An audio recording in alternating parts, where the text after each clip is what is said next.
city of Jerusalem is mentioned in numerous places in the Bible, from the early pages of Genesis right through to the penultimate chapters in the book of Revelation.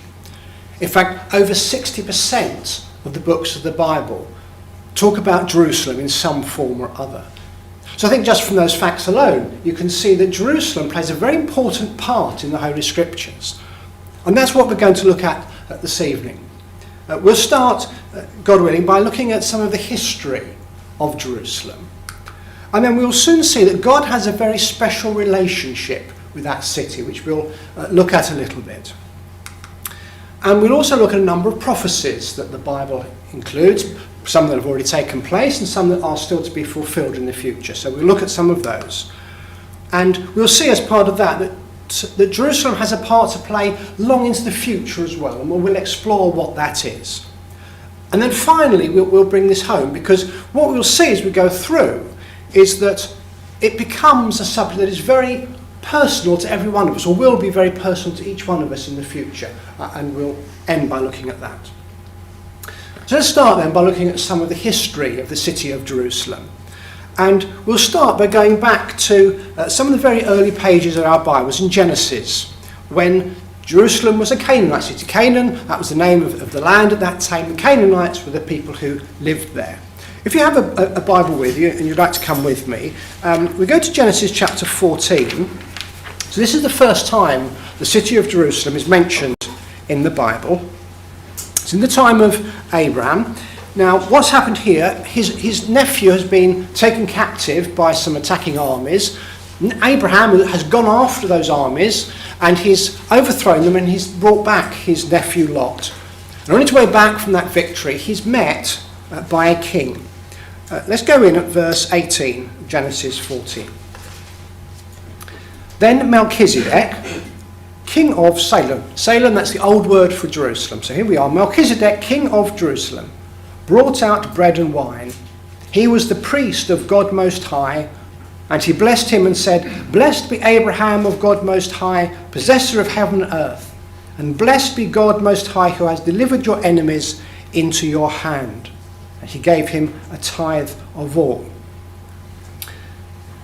Now, the New Testament looks back on that event when Abraham met this King Melchizedek, and it's quite a long and sort of deep theological argument. We're not going to look at it in detail. Let me just quickly read to you this passage, a bit from Hebrews chapter 7. Don't worry about the detail, just look at this sort of top level message of what it tells us. This Melchizedek, king of Salem, priest of the Most High God, who met Abraham returning from the slaughter of the kings and blessed him, to whom also Abraham gave a tenth part of all. So that's what we've just read. First being translated King of Righteousness, then also King of Salem, which means King of Peace, without father, without mother, without genealogy, having neither beginning of days nor end of life, but made like the Son of God, remains a priest continually.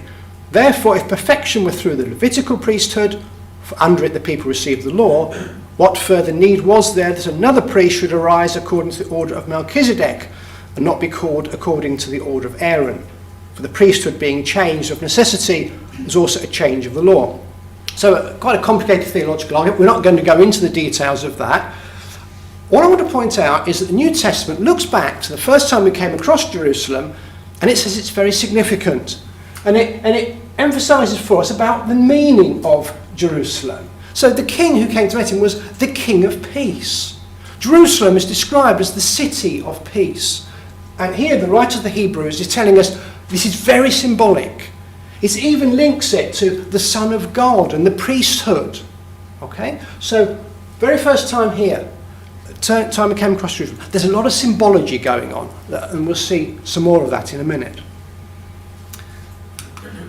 Second time we come across the city of Jerusalem is when the people are led by Joshua and they go over the Jordan, they go into the land of Israel and start to capture the cities.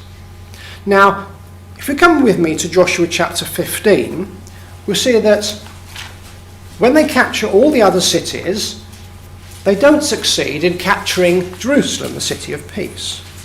So if you look at Joshua chapter 15, and look at verse 63.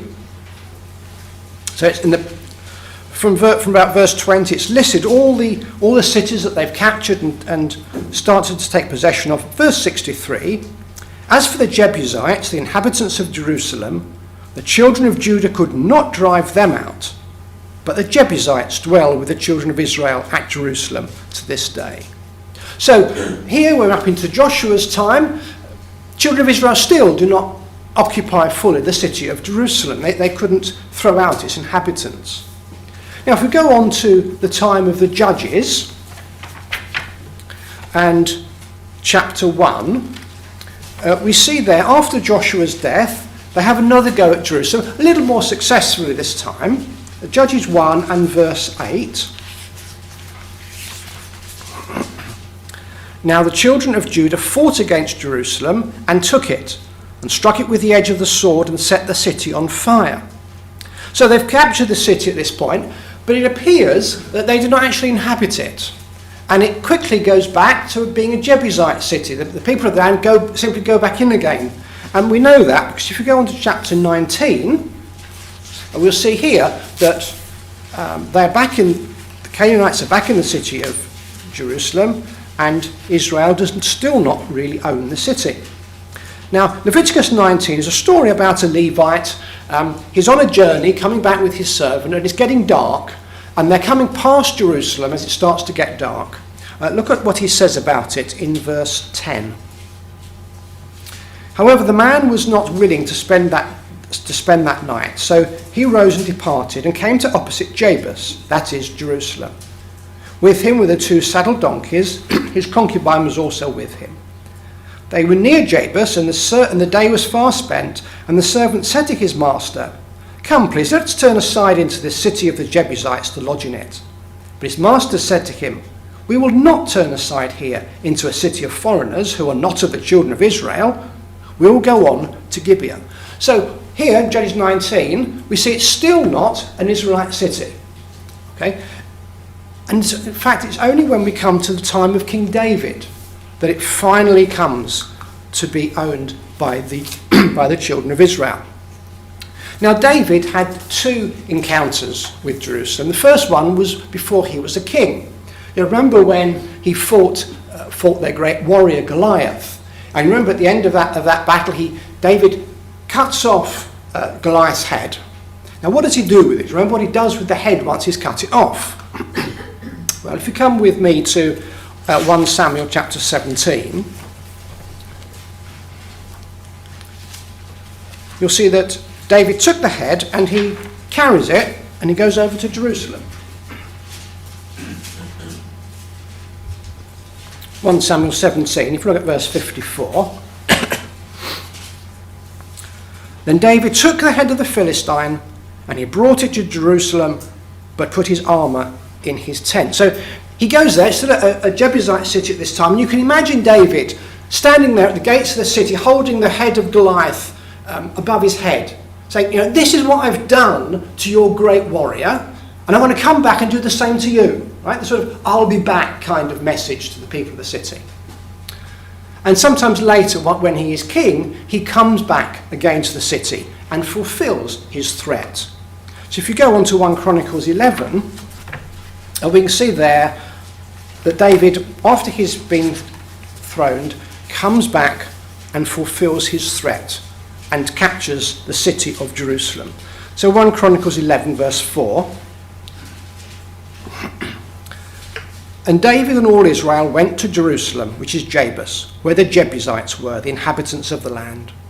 The inhabitants of Jabus said to David, "You shall not come in here." Nevertheless, David took the stronghold of Zion, that is the city of David. And David said, "Whoever attacks the Jebusites first shall be chief and captain." And Joab, the son of Zeruiah, went up first and became chief. Then David dwelt in the stronghold. Therefore they called it the city of David. So here at last, only when we come to the time when David is king, does the city of peace finally become owned by the children of Israel. David repairs it, And it becomes known, as we were told there, as the City of David, or the Old City. Now, note that, because that is very important a bit later, as we'll see. So remember then, when David finally has the city, it's called either the Old City or the City of David. Now let's leave the history of Jerusalem there for a moment, and let's look now at the history of a place called Mount Moriah. And you'll see in a moment why this is relevant. So what we'll do again, we'll go back to the early pages of Genesis and look at some of the history of Mount Moriah. And the first time it comes up again is in the time of Abraham. If you come with me to Genesis 22, and we see here that this is the place where Abraham was sent to sacrifice his son. First couple of verses of Genesis 22. Now it came to pass after these things that God tested Abraham. He said to him, Abraham, and he said, Here I am. Then he said, Take now your son, your only son Isaac, whom you love, and go to the land of Moriah, and offer him there as a burnt offering on one of the mountains of which I shall tell you. And we know the story, don't we? Abraham does as he's told. He goes to Mount Moriah, he takes his son with him, and he prepares to sacrifice him. And he's there with the sort of dagger raised above his son, ready to kill him. And God sends an angel and says, Stop, don't kill him. I see now that you'll do as I ask you. And God provided a ram that Abraham was then able to sacrifice instead. And do you see all the fantastic symbology we have there? Abraham's son, his only son, his son who was born through a miracle, who was taken to Mount Moriah to be sacrificed. Again, just as with Jerusalem, we have all the symbology there, this time looking forward to when God would allow his son, his only son, born through a miracle, to be sacrificed. Okay, so again, a lot of symbology when we first come across Mount Moriah. Now the next time is a bit later, again it comes up in the time of David. Now David at one point in his rule made an enormous error of judgment. And God brought punishment on the children of Israel because of that, and a plague swept across the land. And the place where that plague stopped was at a place called the threshing floor of Ornan. Now, at the time, we're not really told where that is. We're told that God stopped, that David made a sacrifice at this point where the plague was stopped.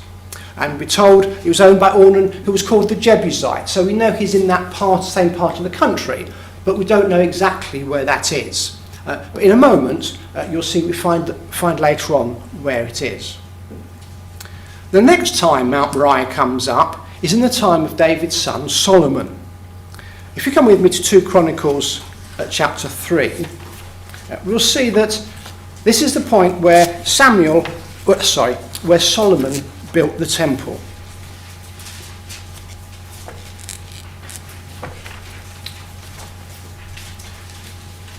So 2 Chronicles and chapter 3.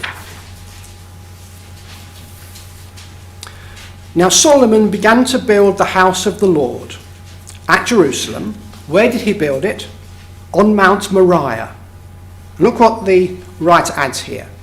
Where the Lord had appeared to his father David, at the place that David had prepared on the threshing floor of Ornan the Jebusite.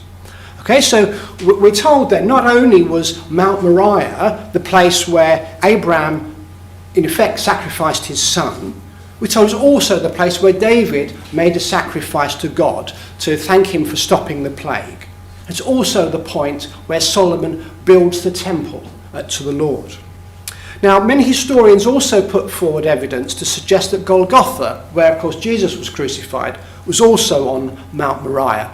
Although I'm not sure that evidence is totally agreed upon. But a lot of historians put forward that argument that that is the place where Jesus was crucified.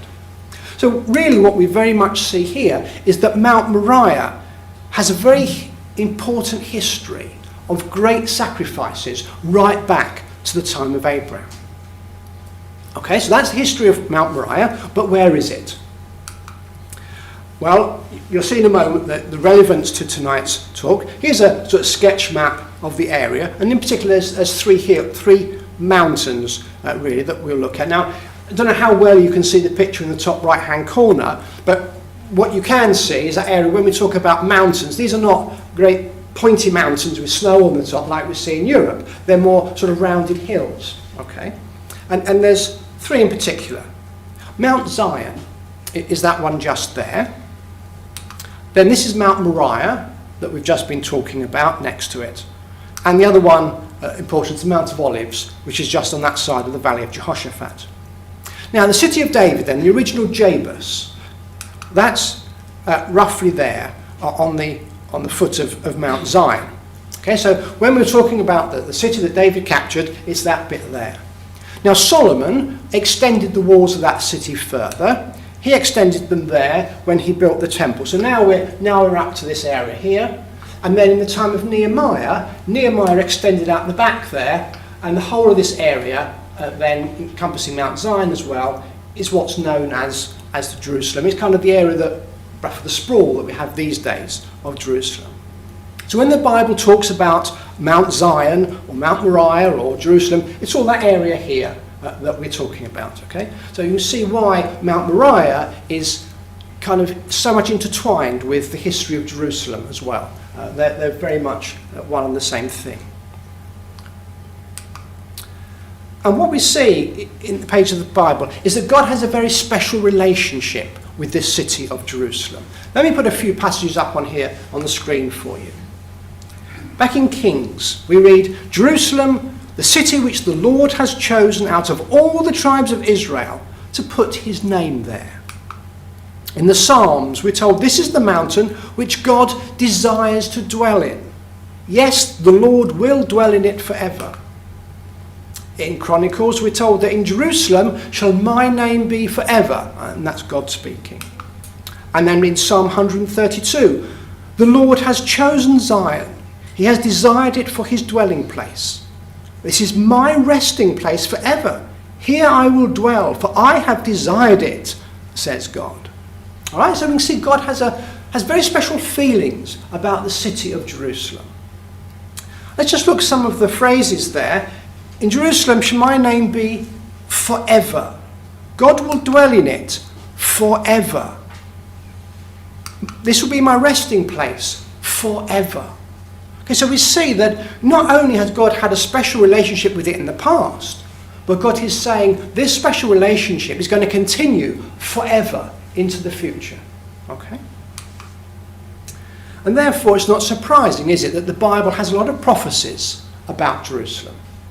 We're going to look at three. We'll look at one about the ownership of Jerusalem. We will look at what the prophecies talk about, what will happen in Jerusalem when Jesus Christ comes back. And we'll look at Jerusalem for the long-term future. Okay, so they're the three that we'll look at, God willing, this evening. And we're going to be quite brief on those. The first one I want to talk about then is the ownership of the Jews by the Gentiles. And I want to introduce this by taking you to some words of Jesus in Luke 21. This is what Jesus said to his disciples about what would happen to the inhabitants of Jerusalem. He said that they would fall by the edge of the sword, be led away captive into all nations, and Jerusalem shall be trampled by Gentiles until the times of the Gentiles are fulfilled.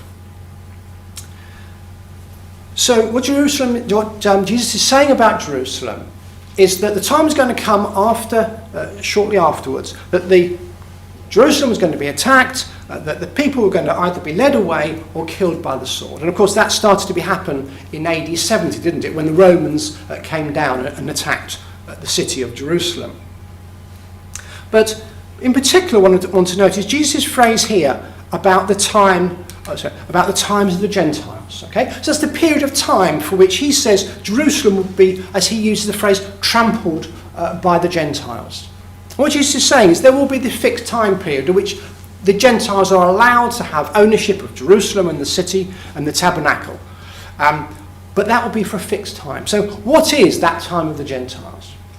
Well, to try and answer that, I think we need to go to an Old Testament prophecy in the book of Daniel. If you come with me to Daniel chapter 8, please.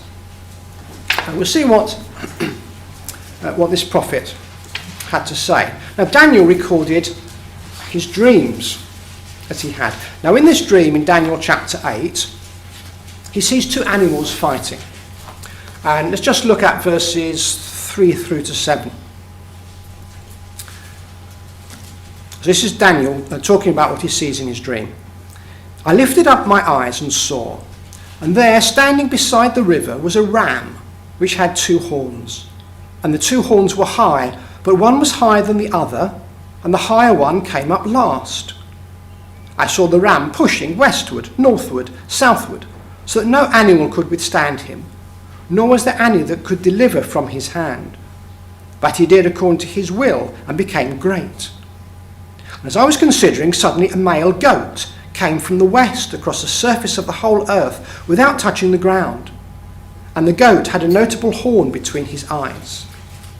Then he came to the ram that had 2 horns, which I had seen standing beside the river, and ran at him with furious power. I saw him confronting the ram, and he was mocked with rage against him, attacked the ram, broke his 2 horns. There was no power in the ram to withstand him, but he cast him down to the ground and trampled him, and there was no one that could deliver the ram from his hand. Okay, so that's Daniel's dream. He sees this ram, and he sees this goat coming, attacking the ram and overpowering him. Now, fortunately for us, an angel speaks to Daniel and explains to Daniel what this dream means. So if you go down to verse 20, the angel explains to him that the ram which you saw, that was the first animal, having 2 horns, they are the kings of Media and Persia. And male goat is the kingdom of Greece. The large horn that is between its eyes is the first king. So what Daniel's dream means then, we're being told, is that it's talking about the time when the Medo-Persian and the Persian Empire will be overthrown by the Greeks. Okay, so that's what he's talking about. Well, what's the significance to what we're talking about here? Well, if you go to verse 13 and 14, I think you can see why this is significant. Verse 13, then I heard a holy one speaking, and another holy one said to that certain one who was speaking, how long will the vision be concerning the daily sacrifices and the transgression of desolation and giving of both the sanctuary and the host to be trampled underfoot? And he said to me, for 2,300 days, then the sanctuary shall be cleansed. So you can see there quite a lot of similarities to some of the phrases Jesus was using, can't you? About the sanctuary being trampled underfoot by Gentiles. In his dream, he's told that in the sort of his dream, that was be 2,300 days later. Now we know from elsewhere in the dreams of Daniel that one day in his dream equates to 1 year in prophecy. So we can do some sums, can't we? So we've been told there's 2,300 years between that battle. So when the Persian Empire is overthrown by the Greeks, from that there will be 2,300 years. And at that point, the tabernacle will no longer be trampled by Gentiles. So let's do our sum. So to start that sum, we need to know when the Persian Empire was overthrown by the Greeks. Like most people perhaps these days, I turn to Wikipedia. You might not be able to see this, it's a little bit small on the screen. Wikipedia says this: the Battle of Issus occurred in southern Anatolia in November 333 BC.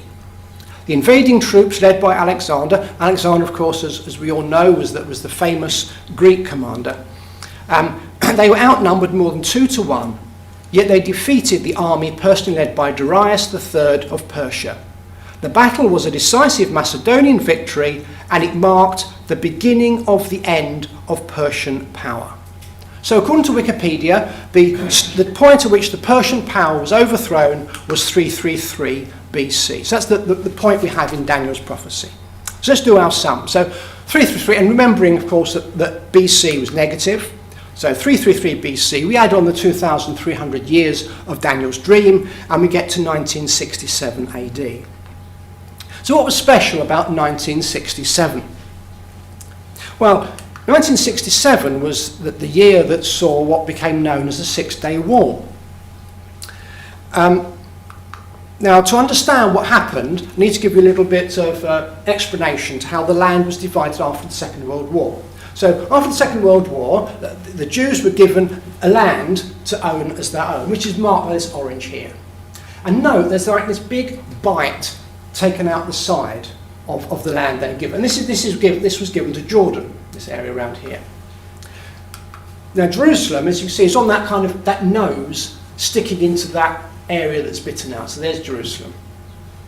Now, if we zoom in a bit more into Jerusalem, this orange line is that line round here, showing the border of the land Israel was given after the Second World War. Okay? And here's Jerusalem. Now, remember I said when we were talking about David, that what was very significant was the original city, the old city, the city of Jabus, the city of David. That's this bit marked here. It just sees the old city. But the significant point is the border of the land that they were given cuts out the old city. So when they were given their land in 1949, they were not given the old city of David. That was it given to the Jordanians. Okay? So what about 1967? Now I've got a video I'd like to play for you here. It came from a brilliant documentary made by the BBC called The 50 Years War. And in this documentary they looked at all the battles going on in Israel and how they had fed. I'm going to play you a short extract when they talk about the Six-Day War in 1967. Now, they've just been explaining in this documentary that they've spoken to everyone involved, and they had very candid discussions about what happened. They spoke to the Egyptian rulers, the Egyptian army. They speak to the Jordanian army and the Jordanian king. They speak to the Israeli rulers at the time and their army, and they talk to the Russians. And they're all very candid about what happened. And what I hadn't realised until I heard this documentary was the involvement in the Russians. And they deliberately sparked the Six-Day War. And they speak to the Russians involved, who quite honestly and openly say, well, it was all because of what was happening in Vietnam. And the Russians thought that the Americans were losing their grip on Vietnam. And the Russians wanted to push home that advantage. And they thought, what better way to do that than to distract the Americans from Vietnam? And to do that, let's spark trouble in the Middle East. And what they did was they sent ambassadors to Egypt, and they all admit this openly on this documentary. They sent them down to Egypt and said, did you know that the Israelis are mustering all their troops and their tanks on the Syrian border? They're about to invade Syria. So the Egyptians send up their reconnaissance to the border, and they come back and say, well, no, there's no sign of any Israeli army on the border with Syria. The Russians come back to them and say, oh, absolutely, they are. They're definitely about to invade Syria. And they started rumours in the whole of the Middle East saying Israel is about to attack Syria. In the end, the Egyptians say they felt they had no choice but to go and fight against Israel because of what they were being told. Israel saw what was happening and said, well, we've got to make the first strike, otherwise we'll be wiped out. And they send their air force across and they totally wipe out the Egyptian air force before the Egyptian air force can take off from the ground at all. Now, and so exactly as Daniel had prophesied many years before, Israel then takes possession of the old city of Jerusalem, and the time of the Gentiles had ceased.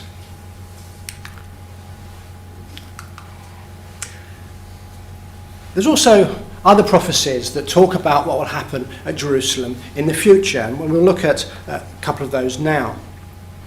In Zechariah chapter 14, we look towards the future now about another great battle. So we saw there one great battle actually taking place. Zechariah 14, we're told that another one will happen at the return of Jesus, again centred around Jerusalem. So could we read please Zechariah chapter 14?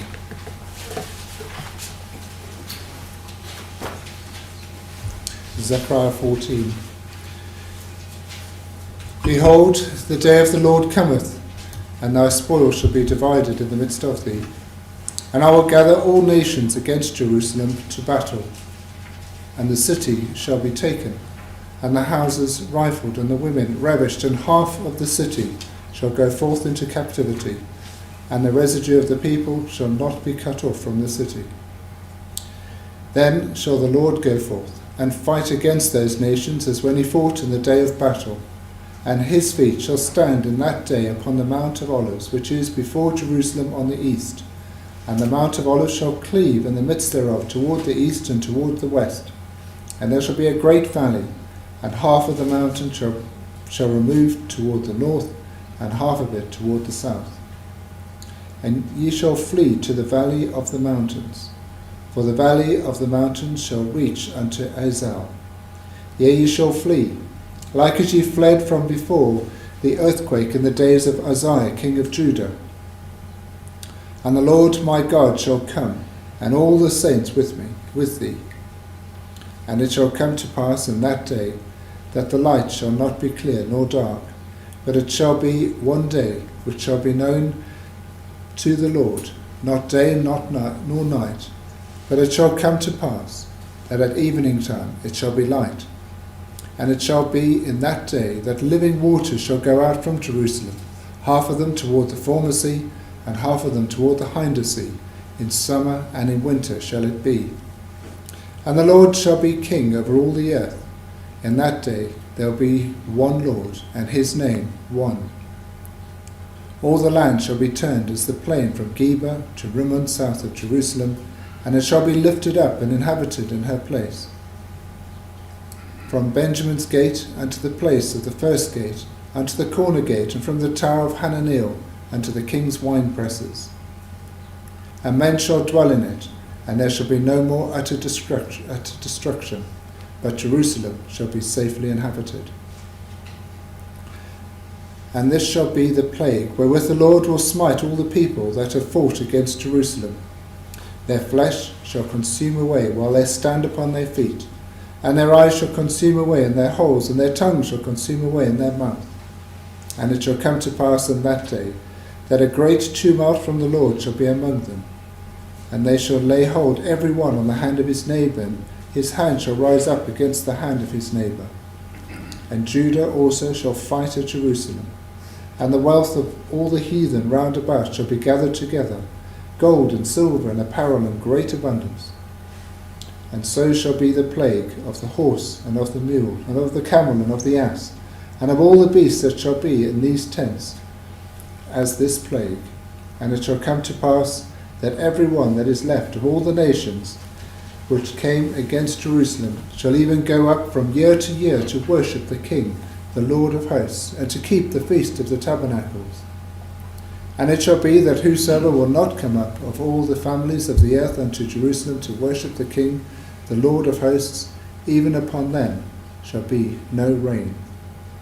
And if the family of Egypt go not up and come not, that have no rain, there shall be the plague wherewith the Lord will smite the heathen that come not up to keep the feast of tabernacles. This shall be the punishment of Egypt, and the punishment of all nations that come not up to keep the feast of the tabernacles.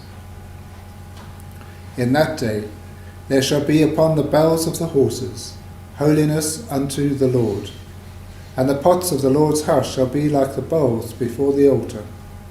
Yea, every pot in Jerusalem and in Judah shall be holiness unto the Lord of hosts, and all they that sacrifice shall come and take of them, and seethe therein. And in that day there shall be no more the Canaanite in the house of the Lord of hosts.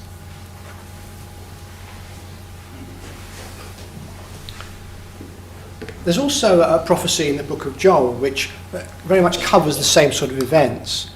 I've got a few bits of that on the screen here for you.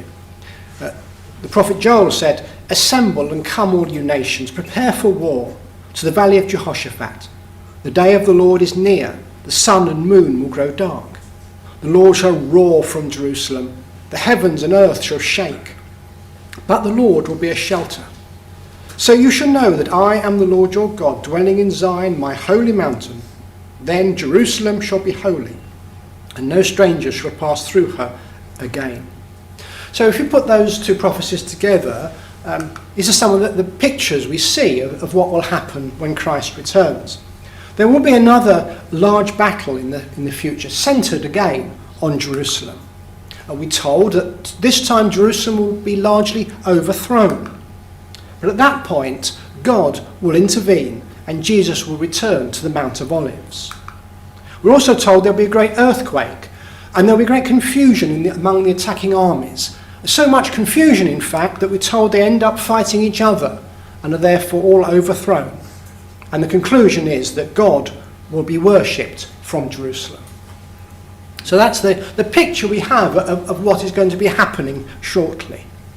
Now I'd just like to just spend a moment just dwelling on the fourth point there about this great earthquake that will take place. And I want to do that simply because I was very interested by an article I saw some years ago by NBC News entitled "Jerusalem's Old City at Risk of Earthquake." And what they say there is that some Israeli scientists have warned that another major earthquake appears likely to strike the Holy Land in the next 50 years. Now, they explain the reason. The Great Rift Valley runs for 3,000 miles between Syria and Mozambique and passes through the Dead Sea below Jerusalem's eastern walls. The fault line was caused by the separation of African and Eurasian tectonic plates 35 million years ago, a split that weakened the Earth's crust. About 35 miles to the north, another fault line cuts the land east to west from the Mediterranean port of Haifa with the West Bank towns of Jenin and Nablus before reaching the Jordan River. This is a very active area which may produce a large earthquake once in a while, being said. Okay, so the scientists are warning in about, well, that was, 15 years ago, 13 years ago, there will be an earthquake, they said then, in about 50 years they were predicting. So what they were talking about with the tectonic plates was this. So we have the Arabian plate here, a Eurasian plate moving that way, and the African plate moving up. So you see that it's twisting and pulling the land apart round here. And this is Jerusalem. There's another fault line running up here. Okay, so that's what they're talking about, those plates moving, ripping the land apart in that point. Now, if you zoom in a bit, if you look at a relief map of the area on the right, this is the Jordan Valley. You can just see from looking down on it how the land's being ripped apart along this area here as those plates move. Now, if you zoom in again a bit more on the left, this is the area around the Dead Sea. This is the Dead Sea Basin that's formed because of the land pulling apart, and that's what forms that Dead Sea Basin.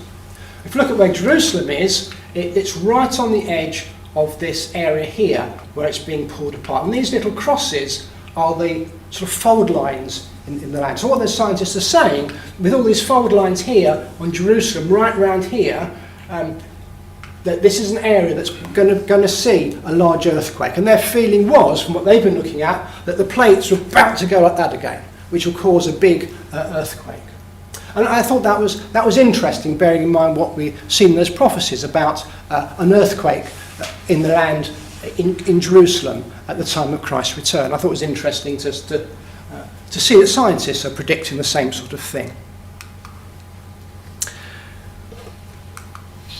But beyond all that, beyond the great earthquake, beyond the bloodshed and the battle and all the horrific things we're going to be told will take place at that time, we're also told Jerusalem will have a glorious future. I put some quotes here mainly from Isaiah. Isaiah 62. For Zion's sake I will not hold my peace. For Jerusalem's sake I will not rest until her righteousness goes forth as brightness and her salvation as a lamp that burns. One from Ezekiel. The name of the city from that day shall be The Lord is there. Isaiah 62 again. Give him no rest until he establishes, until he makes Jerusalem a praise in the earth. And Isaiah 35. The ransomed of the Lord shall return and come to Zion with singing, with everlasting joy on their heads. They shall obtain joy and gladness, and sorrow and sighing shall flee away. So what we're being told is that beyond the bloodshed and the battle, the time will come when there will be everlasting joy in Jerusalem, when there will be no more sorrow or sighing, but instead there will be joy and gladness. It's a glorious future that we're told Jerusalem will look forward to. Because, as we said early on, because God has this special relationship with this city. Now let me just end by pointing out that this isn't just what's happening to a foreign city 1,000 miles away, but it's something that's going to impact every one of us in the future. Let me take you back to some words of Jesus. This comes just after what Jesus said when we put up on the screen about the time Jerusalem would first be taken.